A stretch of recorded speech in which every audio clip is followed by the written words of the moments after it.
Assalamualaikum warahmatullahi wabarakatuh. Kembali lagi dengan kami di Kreator Amatir. Kali ini kami akan membacakan sebuah cerita berjudul Berteman dengan Arwah part selanjutnya. Sebelum ke ceritanya, kami mohon dukungannya kepada teman-teman semua untuk membantu mendukung channel ini dengan cara subscribe, like, komen, dan share ke media sosial teman-teman semua. Tidak berlama-lama lagi, langsung saja ke ceritanya. Dan misteri hutan Kalimantan. Setelah perjalanan panjang dari pantai selatan, Khalil dan timnya akhirnya tiba di pedalaman hutan Kalimantan. Udara lembab, suara binatang malam bergema di sekitar mereka, dan pepohonan besar menjulang tinggi, menciptakan bayangan yang seolah hidup di bawah cahaya rembulan. Gita menyeka keringat di dahinya. Hutan ini terasa berbeda. Seperti ada sesuatu yang mengawasi kita, Nyai Rengganis mengangguk. Ini bukan hutan biasa. Ini adalah wilayah yang dijaga oleh roh leluhur dan makhluk gaib. Kita harus tetap waspada. Rian berjalan di depan, pedangnya siap di tangan. Candi terlarang seharusnya ada di tengah hutan ini. Tapi menurut legenda, tidak ada yang pernah bisa menemukannya tanpa izin dari penjaga hutan. Ayu menyipitkan mata. Lalu bagaimana kita mendapat izin itu? Tiba-tiba terdengar suara langkah dari dalam semak-semak.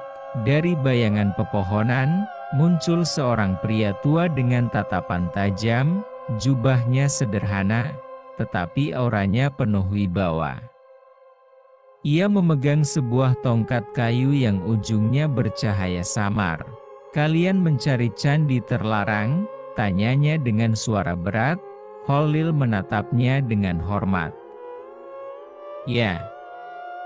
Kami membutuhkan segel kedua untuk menghentikan kebangkitan sang penguasa malam." Pria tua itu mendekat, mengamati mereka satu persatu. "Aku adalah Datu Jaya, penjaga terakhir candi itu.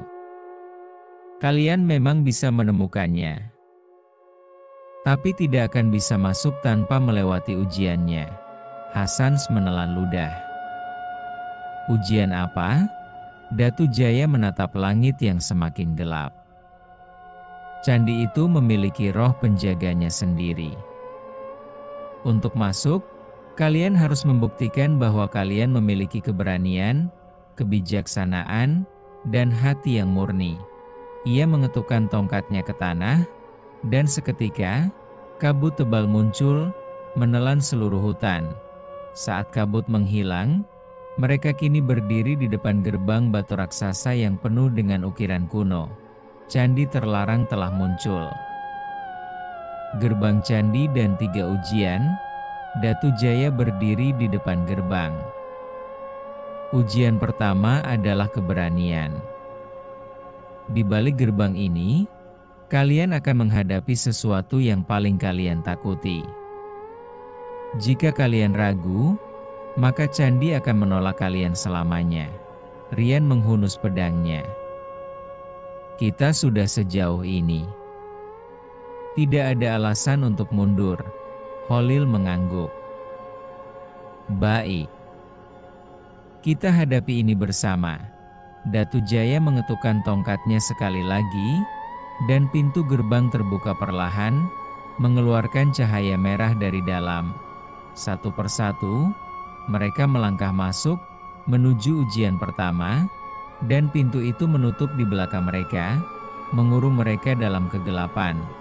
Begitu Khalil dan timnya memasuki candi terlarang, kegelapan pekat langsung menyelimuti mereka.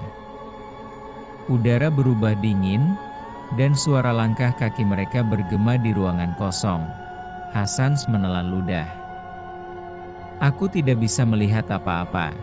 Tiba-tiba, cahaya merah samar muncul di depan mereka, membentuk 3 pintu batu yang masing-masing memiliki ukiran berbeda. Datu Jaya, atau mungkin hanya suaranya, bergema di seluruh ruangan. Ujian keberanian telah dimulai. Kalian harus memasuki pintu yang sesuai dengan ketakutan terbesar kalian. Jika kalian gagal menghadapinya, kalian akan terjebak selamanya di dalam candi ini.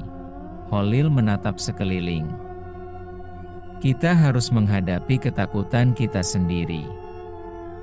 Tapi bagaimana kita tahu mana pintu yang harus kita pilih? Nyai Rengganis menutup matanya, merasakan energi dari masing-masing pintu. Mereka memancarkan aura berbeda. Aku rasa setiap pintu menarik seseorang yang memiliki ketakutan yang selaras dengan energinya. Tiba-tiba, pintu-pintu itu terbuka sendiri, mengeluarkan kabut yang menghisap mereka satu persatu. Pintu pertama, Holil, kegagalan sebagai pemimpin. Holil mendapati dirinya berdiri di tengah kota yang hancur. Api berkobar di mana-mana, dan di sekelilingnya, jenazah teman-temannya berserakan. Gita, Hasans, Rian, Ayu, bahkan Nyai Rengganis, semuanya terbaring tak bernyawa. Dari reruntuhan, muncul bayangan hitam besar, dengan mata merah yang bersinar penuh ejekan. Lihatlah, Holil. Kau mengaku sebagai pemimpin, tapi kau gagal melindungi mereka. Kau terlalu lemah. Holil mengepalkan tinjunya. Tidak. Ini bukan kenyataan, bayangan itu melangkah maju. Kau tahu ini bisa terjadi. Jika kau gagal di dunia nyata, mereka semua akan mati untuk selamanya. Suara tawa mengerikan menggema di sekitar Holil. Kegelisahan mulai merayapi hatinya. Namun, ia menarik napas dalam-dalam. Ia mengingat semua yang telah mereka lalui. Semua rintangan yang telah mereka lewati bersama.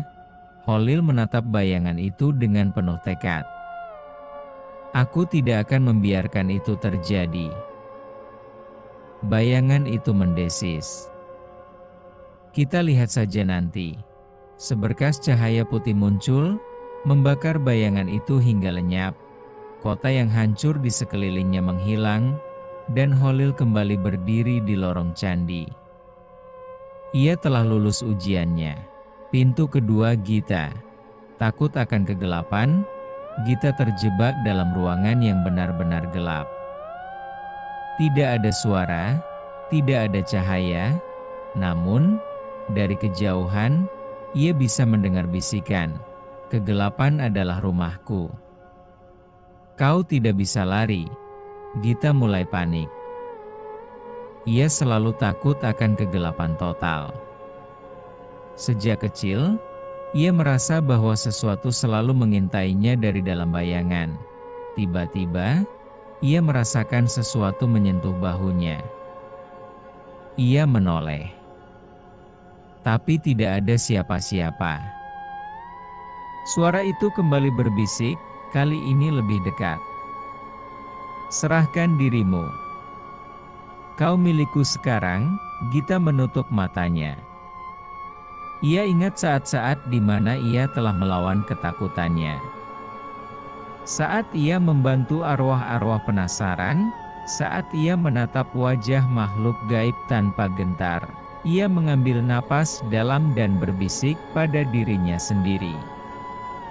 Aku tidak takut. Tiba-tiba, api kecil menyala di telapak tangannya, menerangi ruangan. Di hadapannya, sesosok bayangan mengerikan berusaha mundur, matanya dipenuhi ketakutan. Gita melangkah maju, menatap makhluk itu dengan tegas. Aku bukan lagi anak kecil yang takut pada kegelapan. Kau bukan tuanku. Dengan satu hembusan napas, api di tangannya membesar, membakar bayangan itu hingga lenyap. Cahaya memenuhi ruangan, dan Gita mendapati dirinya kembali ke lorong candi. Ia telah lulus. Pintu ketiga Hasans, bayangan masa lalu. Hasans berdiri di tengah sebuah masjid tua, di mana ia melihat sosok ayahnya sedang berdoa di kejauhan. Namun, ketika ayahnya berbalik, tatapannya penuh kekecewaan. "Kau telah mengecewakan keluargamu, Hasans." Jantung Hasans berdegup kencang. Ini adalah ketakutan terbesarnya, kehilangan kehormatan di mata keluarganya. Ia berusaha berbicara, tapi ayahnya menggeleng. "Tidak ada yang bisa menghapus dosamu. Kau tidak akan pernah cukup baik." Seketika, bayangan hitam muncul dari dalam lantai masjid, melingkari Hasans, menelannya perlahan. Hasans terengah-engah. Ia merasa dirinya tenggelam, tidak bisa bernapas. Namun, tiba-tiba ia mendengar suara hatinya sendiri. "Kesalahan di masa lalu tidak mendefinisikan siapa aku hari ini." Ia mengepalkan tangan. "Aku mungkin telah melakukan kesalahan, tapi aku memiliki kesempatan untuk berubah." Bayangan itu bergetar. Ayahnya menatapnya, lalu tersenyum tipis. "Itulah yang ingin ku dengar, anakku." Dengan cahaya yang menyilaukan, Hasans mendapati dirinya kembali ke lorong candi. Ia telah mengalahkan ketakutannya, pintu kembali dan ujian berikutnya. Ketika ketiganya kembali, mereka melihat Rian, Ayu, dan Nyai Renggani sudah menunggu di tengah lorong. Rian tersenyum. "Sepertinya kita semua berhasil." Datu Jaya muncul kembali, matanya penuh kebanggaan. "Kalian telah melewati ujian keberanian. Tapi candi ini masih memiliki 2 ujian lagi. Siapkan diri kalian." Tiba-tiba, lorong di depan mereka terbuka dengan sendirinya, mengarah ke bagian terdalam dari candi. Holil menarik napas dalam. "Baiklah, kita maju terus." Dengan langkah mantap, mereka memasuki kegelapan di depan mereka, menuju ujian kebijaksanaan. Setelah melewati ujian keberanian, Holil dan timnya kini berdiri di depan sebuah ruang besar berbentuk bundar, diterangi oleh obor yang menyala dengan api biru. Di tengah ruangan, ada 3 patung batu raksasa, masing-masing dengan ekspresi berbeda. 1. Patung pertama tampak tersenyum bijak, dengan 1 tangan mengangkat kitab. 2. Patung kedua memiliki ekspresi marah, dengan kedua tangannya mengepal. 3. Patung ketiga tampak sedih, menundukkan kepala sambil memegang dada. Datu Jaya berdiri di sisi ruangan, suaranya menggema, "Ujian kebijaksanaan telah dimulai. Jika kalian ingin menemukan segel kedua, kalian harus menjawab teka-teki para penjaga candi ini." Tiba-tiba, patung pertama berbicara, suaranya dalam dan berwibawa.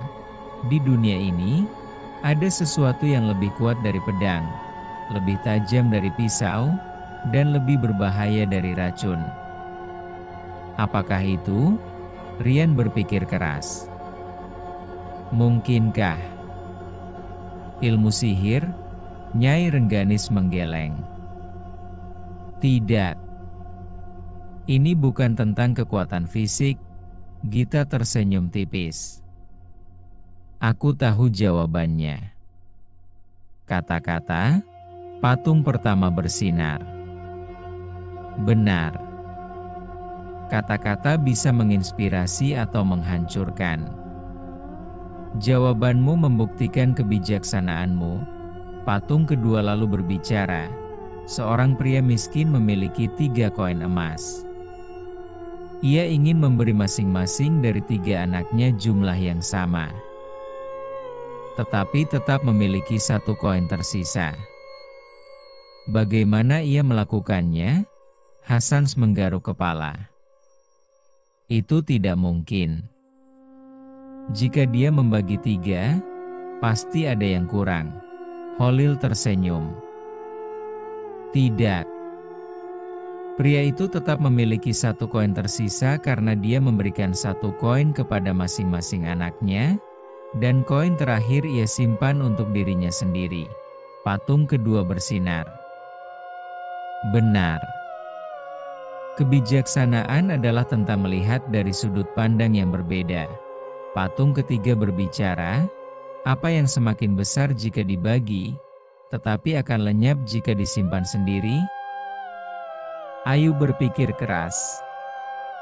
Apa sesuatu yang jika kita bagi, justru semakin banyak?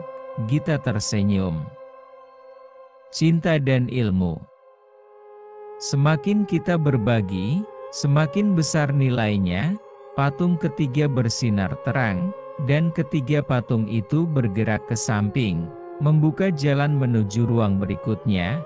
Datu Jaya tersenyum. Kalian telah membuktikan kebijaksanaan kalian. Tapi masih ada 1 ujian terakhir. Lorong gelap terbuka di depan mereka, menuju ujian terakhir, ujian hati. Holil dan timnya saling berpandangan, lalu melangkah masuk ke dalam lorong yang kini bergetar, seolah menyadari bahwa mereka semakin dekat dengan segel kedua. Saat Holil dan timnya melangkah ke dalam lorong berikutnya, udara di sekitar mereka terasa lebih berat.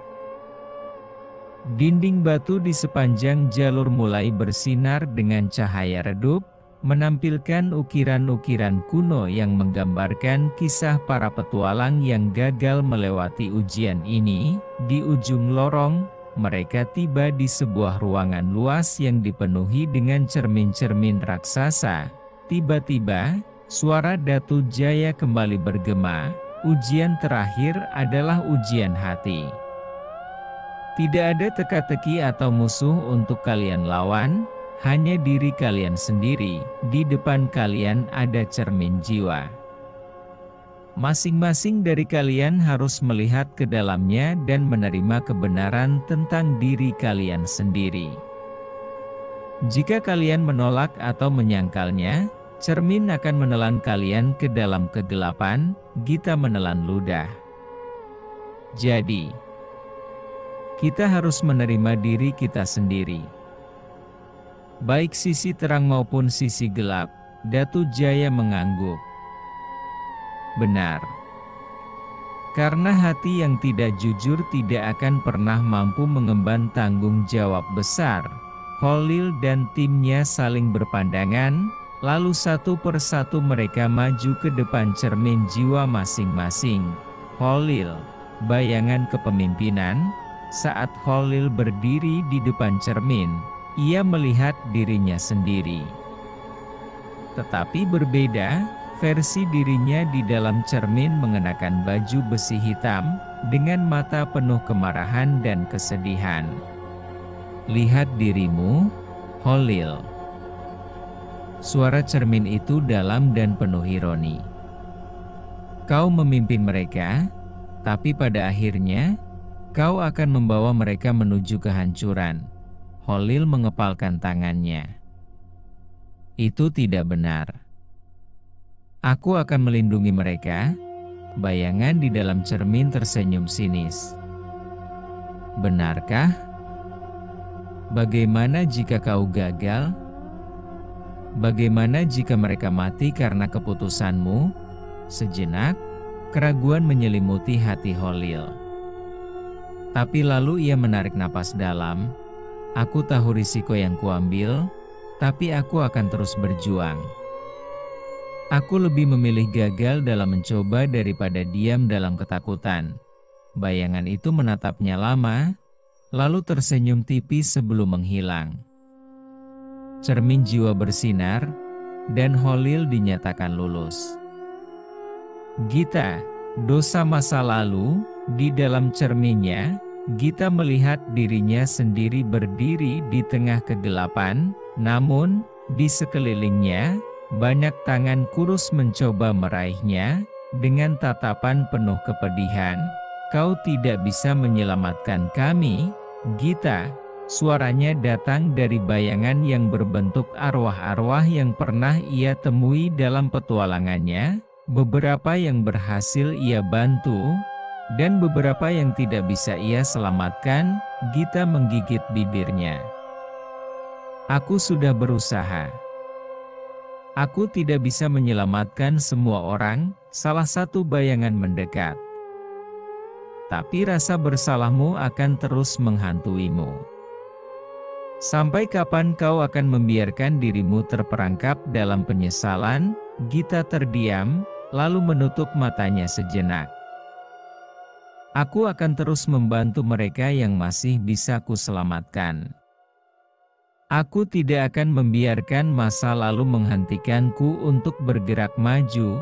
Perlahan, bayangan itu menghilang, dan cerminnya bersinar terang.